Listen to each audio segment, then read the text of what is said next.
If you're looking for the perfect stitch to do applique with on the Pfaff Ambition 610, you can actually use just about any decorative stitch, which we do talk about a lot in our Pfaff Stitching Cosmos online course, where you do see me use lots of decorative stitches in whole new ways. So do check out the links below this YouTube video where you can watch 10 of those videos for free and see what you're going to learn, including how to make the ultimate stitch book. So right now we were just doing the blanket stitch applique, and it took me 3 different stitch outs because we have lots of different applique styles on the machine, but this way it allows me to see which each one does and how it is set up. But there is actually a stitch pre-programmed for this satin stitch on this machine. Now a lot of you are used to just picking a zigzag and then shortening the stitch length to be really close together. But you're going to notice when you do the minus sign, it stops at 1.0, and it doesn't actually bring that zigzag close enough to close it up and make it solid looking. And that's because there's stitch number 5 is actually that satin stitch. Now I do notice that they save the satin stitch pretty wide. I am not usually using it at that full width, so usually I will bring it down somewhere between 3 and 4 just to kind of start with. But look at this stitch length. It already starts at 0.8, and I could make it even denser depending on the thickness of thread that I'm using. So if you're using a little thinner thread, you will probably need to drop it down to 0.6.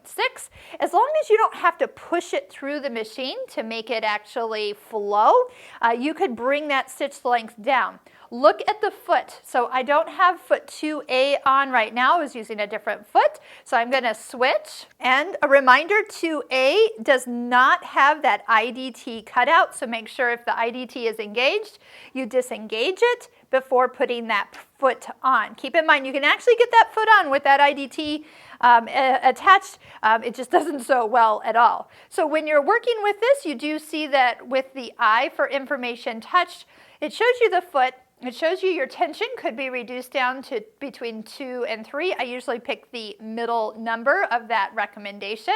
That's going to make the satin stitch pull to the back side.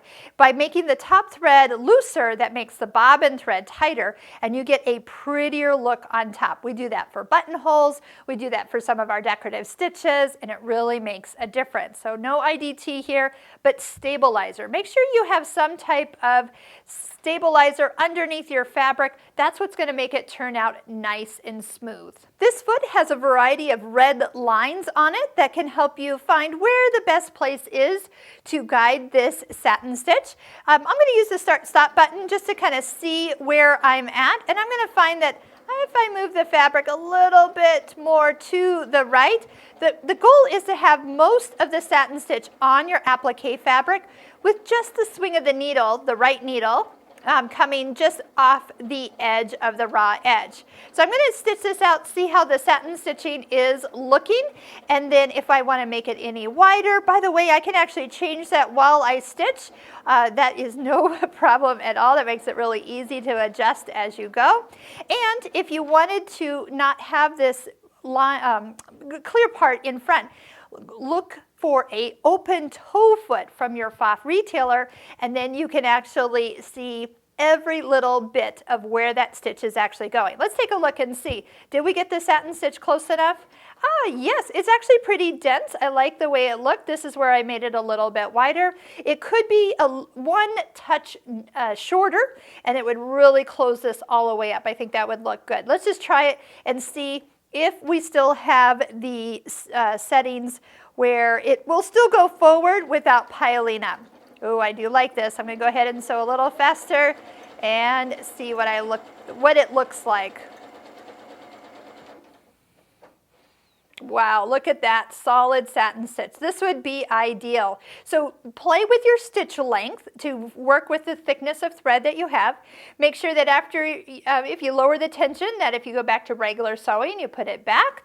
And play with how wide it is based on the size of piece you're going around. Something really small, you don't want to overpower it with something so wide. Kind of find a nice proportion for the stitch around your fabric.